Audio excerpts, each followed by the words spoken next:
सबको जय मसीह की। मैं आशा करता हूँ कि आप सब लोग अच्छे हैं और भले चंगे हैं। प्रियो, आज का जो मेरा टॉपिक है वो है अपने जीवन साथी को समझे। कुछ लोगों को उनका जीवन साथी सिर्फ हंसता हुआ ही दिखाई देना चाहिए। उनको ये पसंद नहीं है कि उनकी पत्नी उनके पास कोई प्रॉब्लम को लेकर आई। मेरे शरीर में ये दुख है, मुझे ये तकलीफ है, मुझे ये परेशानी है, ऐसा उनको पसंद नहीं आता। उनको ये चाहिए कि मैं जो अपनी पत्नी से कहूँ वो बस मुझे उसी जगह पर मेरे लिए पेश हो। मैं जो खाने के लिए बोलूँ वो खाना मेरे लिए बस उसी जगह पर हाजिर हो जाए। नो ऑर्डर देना बातों को।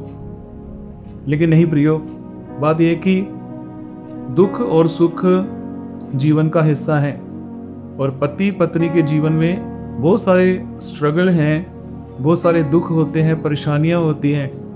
अगर पति और पत्नी एक दूसरे से साझा नहीं करेंगे और अगर हमारा एटीट्यूड ऐसा है कि वो हंसती हुई नजर आए, बस दुख परेशानी वाला जब भी चेहरा हो तो हमें वो बुरा लगना शुरू हो जाता है। नहीं प्रियो, आपने अपनी पत्नी के साथ दुख और सुख में दोनों जगहों पर आपने खड़े रहना बहुत ज़रूरी है प्रियो। शादी जो है बच्चों का खेल नहीं है। एक 200 ग्राम की कोलगेट 105 रुपए की, उसके लिए शादियों का टूट जाना, डाइवोर्स हो जाने, ये अच्छी बात नहीं होती। बाइबल कहती है कि जो पत्नी है वो अपने पति का आदर करे और पति अपनी पत्नी से प्रेम रखे। यही हमें परमेश्वर का वचन सिखाता है, जो हमने फॉलो करना बहुत ही ज़रूरी है प्रियो। और आप अपनी पत्नी के ऊपर दोष लगाकर, उसका अपमान कर कर, उसे नीचा दिखाकर कभी भी आशीषित नहीं हो सकते प्रियो। एक जो पत्नी है वो घर को बना भी सकती है और घर को बिगाड़ भी सकती है। बात यह है कि हम अपनी पत्नी को कैसे ट्रीट करते हैं, कैसे उसे रखते हैं आप, ये एक बात बहुत ही ज़रूरी है, मायने रखती है प्रियो। क्या आपने कभी अपनी पत्नी को अपने पास बिठाकर पूछा है कि क्या तू किसी स्ट्रगल में तो नहीं जा रही?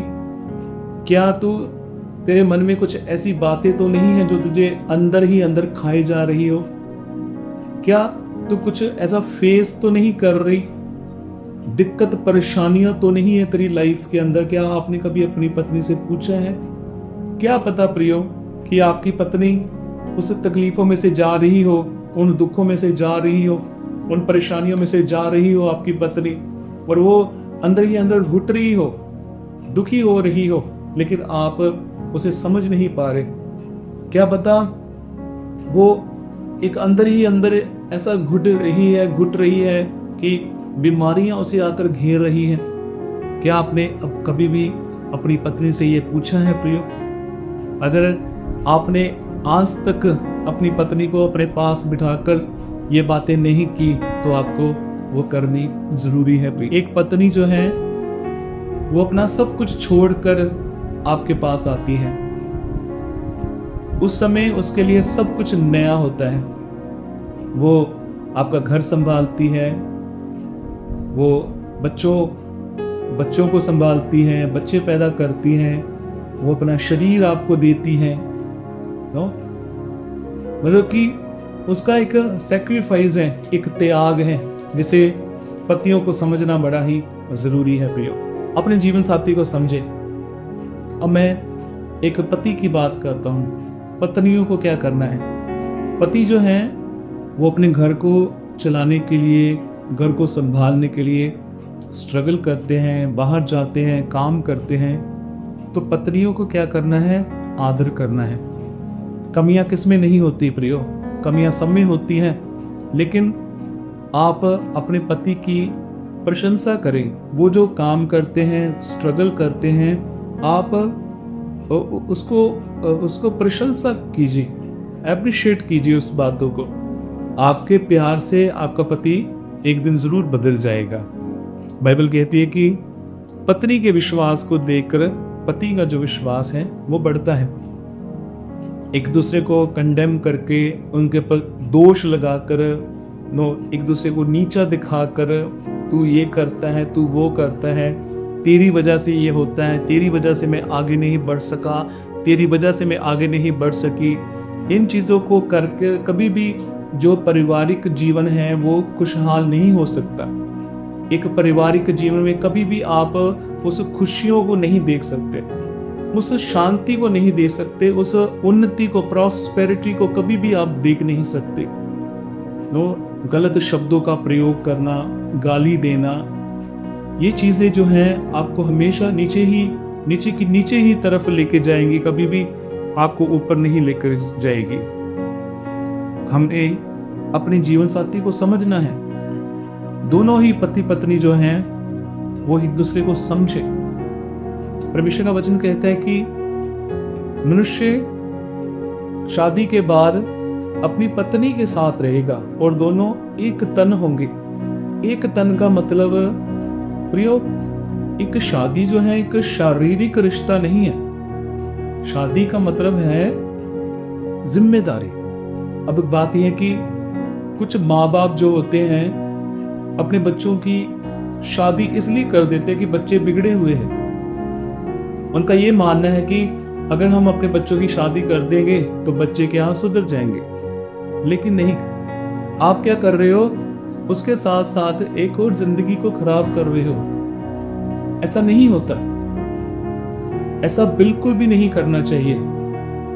और अगर आप एक मसीह हो, आप अन्य जातियों में अपना लड़का अन्य जातियों में अपनी लड़की को नहीं देंगे, क्योंकि ये परमेश्वर की कमांडमेंट है, उसकी आज्ञा है परमेश्वर की। प्रियो, मैं बच्चों से बात करना चाहता हूँ, कभी भी आप अपने माँ बाप के कहने से शादी मत कीजिए जब तक आपके अंदर वो एक यकीन ना आ जाए कि मैं इस शादी के लायक हो चुका हूँ, मैं उस जिम्मेदारी को निभाने के योग्य हो चुका हूँ। शादी सिर्फ एक शारीरिक रिश्ता नहीं है कि बस एक फिजिकल रिलेशन के लिए हमने शादी करनी है। शादी के बाद बहुत कुछ होता है। शादी के बाद एक नए रिश्ते बनते हैं, शादी के बाद जिम्मेदारियां आती हैं, शादी के बाद एक घर है, घर का रेंट है, शादी के बाद बहुत सारी चीज़ें होती हैं।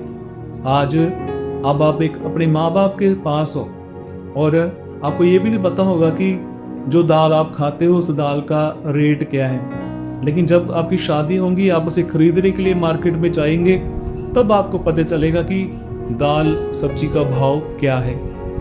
तो कभी भी अपने पेरेंट्स के कहने से, किसी के कहने से, या फिर इमोशनली कुछ बच्चे हैं भाग जाते हैं, भागकर शादियां कर लेनी, ये क्या, इसके परिणाम बाद में बुरे हैं। It's some kind of attraction, ये थोड़े समय के लिए हैं, लेकिन हमें ये सोचना चाहिए कि इसका परिणाम क्या होगा, इसका नतीजा क्या होगा।